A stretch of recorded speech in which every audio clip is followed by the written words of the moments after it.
What's up everyone? I'm your female otaku and I'm here to review episode 16 of Little Witch Academia. And you know, we have another episode that just makes me question why this isn't on Cartoon Network or Nickelodeon, because this episode is something straight out of one of those channels. Because we get an entire episode learning about patience, and I'm just so like, oh my gosh, I feel like a little kid again. You know, those episodes where you learn like, hey, don't lie, you gotta share, gotta learn patience, you know, stuff like that. I'm just so like, what is this? Oh my gosh. I mean, some people might really hate this episode. She should have learned like patience by now, since you know you're most likely an adult, or I know quite a bit of teenagers watch this too. But I know more adults are watching this than teenagers, so I can understand if some of you guys didn't like this episode. But Akko now is going to breathe life into the fourth word, and we get this flashback to where Shiny Chariot and Croa were talking to Professor Woodward about, you know, the next word.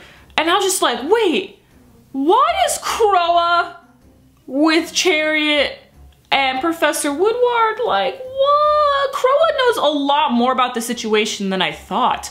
This is so strange. Why were they teaming up to find the words? Because only one person can breathe life into the words to activate the, you know, the shiny rod, right? Can two people at a time do it? I don't freaking know. That really blew my mind. I was so shocked to see that. But the girls travel over to Latte's village, and turns out every 1,000 years or so in this region, if you bake the perfect amount and perfect pies or whatever, and everyone eats them, the whole town will turn into moss people. And only the local witch can save the day. So it just so happened to be that day. So Akko was going from place to place, trying to gather all the ingredients to save everyone, but she lacked patience, and that was the thing that she needed to breathe life into the next word, because she had to breathe life into it once she realized she lacked something, and she didn't realize what it was. But I was able to recognize it like immediately when Professor Ursula said,